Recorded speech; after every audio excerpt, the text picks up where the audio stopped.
ये वैसे मेरा सवाल ही है आप लोगों से। अभी किसी डब्ल्यूडब्ल्यूई के फॉर्मर सुपरस्टार ने भी बोला कि डब्ल्यूडब्ल्यूई या फिर प्रोफेशनल रेसलिंग में क्रिएटिव फ्रीडम जैसी चीज एग्जिस्ट ही नहीं करनी चाहिए, क्योंकि अगर किसी सुपरस्टार किसी टैलेंट के पास ये चीज है तो ये बहुत ज्यादा सेल्फ फोकस्ड होता है बंदा, वो अपने आसपास की चीजों के बारे में नहीं सोचता है। आप इसको किस तरीके से देखते हो वैसे, कि क्या किसी सुपरस्टार को बिल्कुल फुल इसकी क्रिएटिव फ्रीडम मिलनी चाहिए? मेरे ख्याल से एक ऐसी चीज है कि जैसे तुम्हारे हाथ में बहुत पावर दे दी गई है और उसका सही तरीके से यूज करना आना चाहिए। आई थिंक मोस्ट केसेस में अगर इसको जनरलाइज कर दें तो बेस्ट यही है कि कोलैबोरेटिव एफर्ट होना चाहिए कि टैलेंट अपनी बात बोल सके और उसको सुना जाए, ऐसा ना हो कि उसको बिल्कुल ही डिस्कार्ड कर दे। लेकिन बहुत सारे केसेस में जब क्रिएटिव फ्रीडम की बात होती है तो थोड़ा गड़बड़ हो जाता है मामला। बट आज के टाइम में वैसे मैं भी देख रहा हूं कि जिनमें सुपरस्टार के पास ये चीज है उन्होंने कभी उस पावर का अब्यूज नहीं किया। जैसे सीएम पंक के केस में देख लो, बंदा रॉयल रंबल में भी आया, वहां पे भी हार गया, अब ड्रू मैकिंटायर के सामने भी हार गया। तो आप किस तरीके से देखते हो इसे? Okay, hello chatters, my name is Rohit and you are watching wrestle chatter.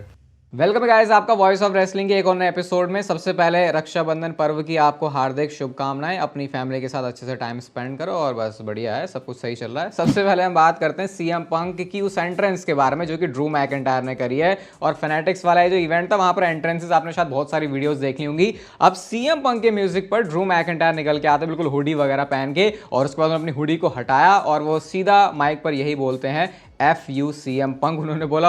और क्राउड भी उनके सामने जो एक फैन उनका चिल्ला रहा होता है FU पंक, उस चीज़ को भी वो कैमरा पे लेके आते हैं। तो उन्होंने ऐसा करके पूरा मजाक उड़ा दिया और इस चीज़ को उन्होंने इंस्टाग्राम पे पोस्ट भी किया हुआ है। सीएम पंक से तो भाई कभी पल्ला छूटने नहीं वाला। मुझे ये लगता है कि जब वो किसी और बंदे के साथ भी फ्यूड में आ जाएंगे ड्रू मैकिंटायर कुछ टाइम बाद, तब भी वो सीएम पंक का जो नेम है उसको लेना नहीं छोड़ने वाले। एक इंटरनेट ट्रोल हमारे ड्रू मैकिंटायर है, कुछ सिमिलर काम अब ब्रॉन्सन रीड ने भी करना शुरू कर दिया। रिसेंटली आपने तो देखा ही है कि कैसे वो बहुत बुरी तरीके से जो अपने ओपोनेंट्स हैं उनको बजा रहे हैं। तो उनका ट्वीट देखो, पूछ रहे कैसा गया वीकेंड, सबका बढ़िया ही गया। अब रेडी हो जाओ क्योंकि मैं मंडे नाइट रॉ में किसी को हर्ट करने वाला हूं बैडली। उन्होंने बैडली को अलग से लिखा हुआ है। तो अब पता नहीं, इससे पहले सेथ रॉलिंस को बजाया, फिर आर्ट्रूथ को बजाया, अब देखते हैं मंडे नाइट रॉ में उनका विक्टिम कौन होता है। और एडम पियर्स की तो बिल्कुल नाक में उन्होंने दम करके रखा हुआ है। और अगर आप एडम पियर्स को फॉलो करते हो ट्विटर पे तो आप उनका ट्वीट देखते होगे, वो लव समबडी टुडे, इस ट्वीट को बहुत बार करते हैं। तो उसी का ऑपोजिट किया ब्रॉन्सन रीड ने अपनी फोटो के साथ, देखते हैं हेट समबडी टुडे। तो उनका भी, जो मैं कह रहा हूं भाई, सोशल मीडिया का गेम जिसका बंदे का अच्छा खासा हो जाता है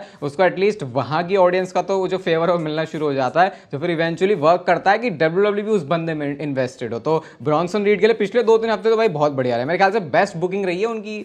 भले ही उनको मौके कोई भी मिल गया, लेकिन ये 2-3 हफ्तों की बुकिंग सबसे बढ़िया है। ट्रिपल एच एक्सपोज हो गया यार, मतलब ऐसे नेगेटिव वे में तो नहीं, या किस वे में आप इसे ले सकते, नेगेटिव तो ऑब्वियसली नहीं है। पीडब्ल्यू इनसाइडर ने यह बताया कि जिस टाइम पर ये उस एग्जैक्ट पीरियड की बात हो रही है जब डब्ल्यूडब्ल्यूई के शो ऑन एयर होते हैं, चाहे वो रॉ की बात करो, स्मैकडाउन की बात करो, प्रीमियम लाइव इवेंट की बात करो, तो पीडब्ल्यू इनसाइडर ये कहते हैं कि ट्रिपल एच के हाथ में फोन होता है और उस टाइम पे वो ट्विटर पे स्क्रॉल कर रहे होते हैं चीज़ों को कि लोग फैंस क्या कमेंट कर रहे हैं जो डब्ल्यूडब्ल्यूई का प्रोडक्ट चल रहा है, और वो फीडबैक सारे फैंस का लेते हैं। और ना सिर्फ ये उस टाइम पर होता है जब ट्रिपल एच शो को रन कर रहे होते हैं, जबकि बाद में बैठ के भी जब सब कुछ हो गया तो सब सारी चीज़ सेटल हो जाती है, उसके बाद भी ट्रिपल एच देखते हैं कि लोगों का क्या ओपिनियन फॉर्म हो रहा है। इसलिए मैं कह रहा हूँ भाई, ट्विटर एक ऐसा प्लेस है जो बहुत ज़्यादा भसड़ क्रिएट करता है। ये जो कोडी क्राई बेबीज वाली चीज़ हुई, या फिर वो जो वी वांट कोडी वाली चीज़ हुई, और उसके बाद फिर वो टीवी पे भी दिखा क्योंकि सोशल मीडिया पे ऑलरेडी हाइप बन गई थी। तो ये बहुत एक जबरदस्त टूल है इस समय डब्ल्यूडब्ल्यूई के केस में कि आप पूरे वैसे सोशल मीडिया की बात करो। और शायद ट्रिपल एच इस बात को अच्छे समझते हैं,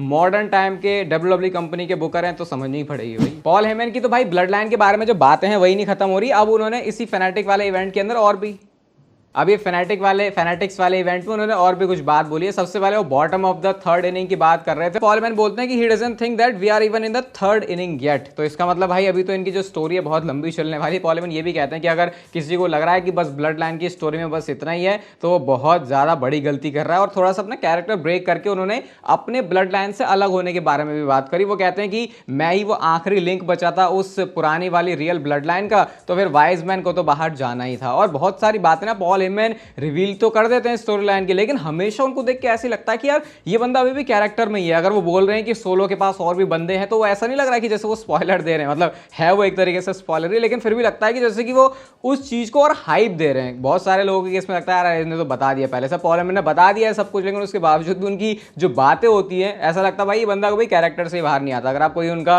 ऑफ द कैरेक्टर भी या फिर कैरेक्टर ब्रेक करके भी देखोगे ना, ऑफ द स्क्रिप्ट जाके भी चीजें, तो पॉल हेमन के केस में आप कभी ये नहीं कह सकते कि भाई ये तो बंदा बिल्कुल ज्यादा डिटेल बता रहा है, ऐसा लगता है कि वही स्टोरी लाइन का पार्ट है जो बातें बोल रहा है, इवन कैरेक्टर ब्रेक करके भी। ये एक अच्छा एक्सप्लेनेशन हो सकता है रोमन रेंज के बारे में, जो रिसेंटली उन्होंने सिनेमा वाला प्रोडक्ट डिलीवर करके दिया है। देखो आपको पता है बहुत सारे लोग रोमन रेंज को पहले से पसंद करते हैं बिग डॉग वाले कैरेक्टर से, बहुत सारे लोग फिर उनको ट्राइबल चीफ वाले कैरेक्टर से पसंद करने लगे, और अब जो मास में ऑडियंस है वो रोमन रेंज को पसंद ही करती है। लेकिन फिर कुछ होते हैं जो थोड़ा नहीं पसंद करते रोमन रेंज का, फिर उनका दूसरा कोई फेवरेट होता है। तो EC3 एक सुपरस्टार हैं जो कि पहले WWE में रह चुके हैं, फॉर्मर WWE सुपरस्टार बोलना चाहिए। उन्होंने बोला कि कैसे हर कोई बंदा ओवर तो हो सकता है, ओवर हो सकता है मतलब लोग उसे पसंद तो कर सकते हैं, लेकिन इसका मतलब ये नहीं कि हर एक बंदा रोमन रेंज के लेवल पर आए। वो कहते हैं कि स्मैकडाउन में जो रोमन रेंज को रिएक्शन मिला है वो कुछ नेक्स्ट लेवल का ही है। बहुत रेयरली ऐसा होता है कि कोई भी सुपरस्टार किसी भी फ्यूड में आए और वो हमेशा ही इंटरेस्टिंग हो। वो बात कर रहे थे रोमन रेंज के उस पूरे ट्राइबल चीफ वाले रेन की जो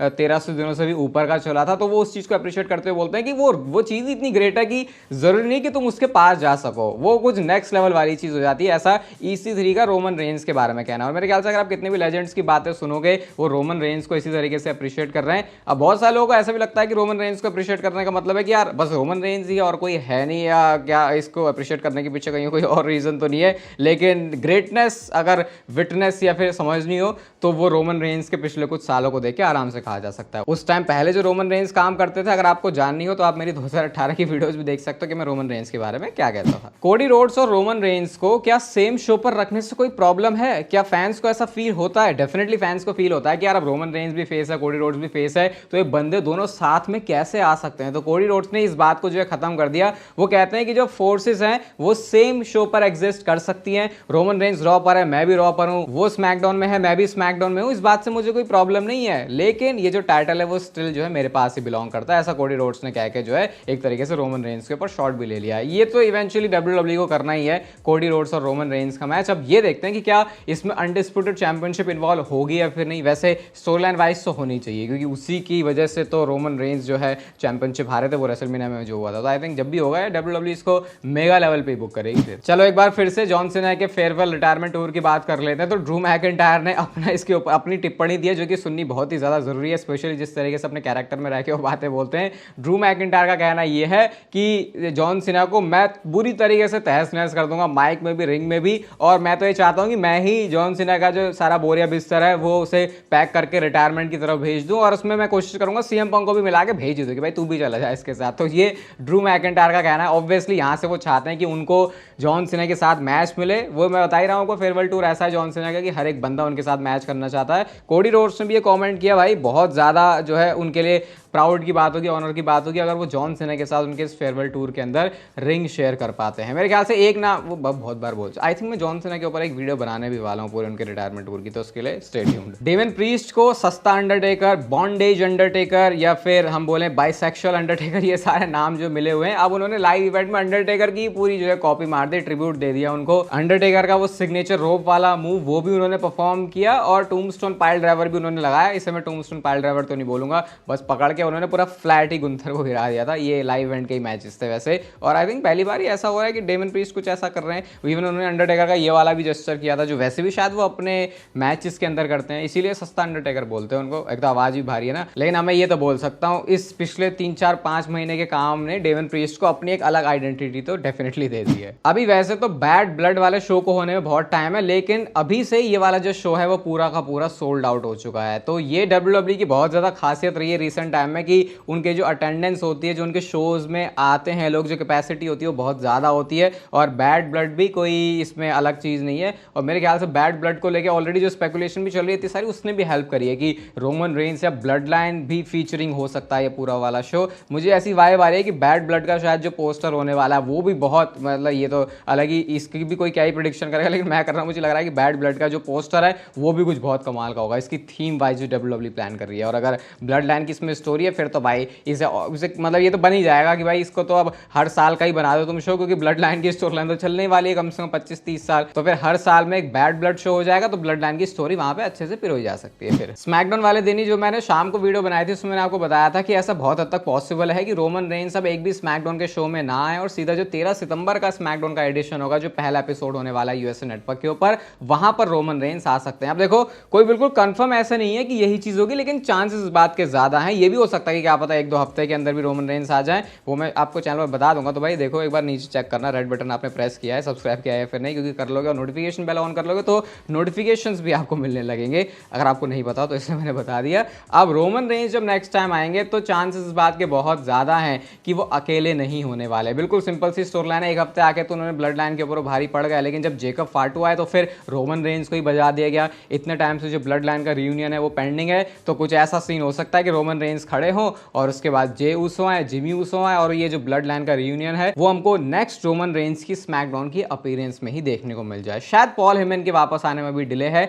लेकिन जो स्टोरी लाइन है वो फिलहाल तो कुछ ऐसे ही फोकस कर रही है। या फिर ज्यादा से ज्यादा मुझे लगता है अगर नेक्स्ट वाले अपीयरेंस में नहीं आया रोमन रेंस तो उससे नेक्स्ट तो फिर डब्ल्यूडब्ल्यू को करना ही पड़ेगा, क्योंकि फिर उसके अलावा कोई ऑप्शन भी नहीं दिख रहा। और मेरे को लगता है इससे ज्यादा करेंगे तो वो ऐसा लगेगा कि स्टोरी लाइन स्ट्रेच हो रही है। तो अब मान सकते हैं कि बस 1-2 अपीयरेंसेस ही दूर हैं रोमन रेंस और उनकी ब्लड लाइन को हम स्मैकडाउन में देखने के लिए। 2025 के मैं कई बार गुणगान कर चुका हूं कि कैसे बहुत ही डब्ल्यूडब्ल्यू के लिए इंटरेस्टिंग साल ये होने वाला है। नेटफ्लिक्स पर जाने वाली है मंडे नाइट रॉ, और मेल्जर भाई साहब का इसके ऊपर कहना है कि ना सिर्फ पहले मंडे नाइट रॉ के एडिशन के लिए जो कि नेटफ्लिक्स पर होगा, डब्ल्यूडब्ल्यू आने वाले काफी सारे शुरू के शोज जो कि नेटफ्लिक्स में होने वाले हैं उसको बहुत जबरदस्त तरीके से बुक करेगी। और ऐसे में आप एक्सपेक्ट कर सकते हो कि सिर्फ एक शो पर नहीं बल्कि मल्टीपल शोज में, मल्टीपल मंडे नाइट रॉ के एपिसोड्स में रॉक अपनी अपीयरेंस करने वाले हैं। तो शुरू के जो मंडे नाइट रॉ के एपिसोड है नेटफ्लिक्स के वो बिल्कुल लोडेड होने वाले हैं। मतलब वैसे तो पूरा ही होगा क्योंकि एक ऐसे तो है नहीं भाई, 10 साल की डील हुई है तो ऐसा तो नहीं है बस उस शुरू के शोज के लिए होगा। डब्ल्यूडब्ल्यू बहुत ही हैविली,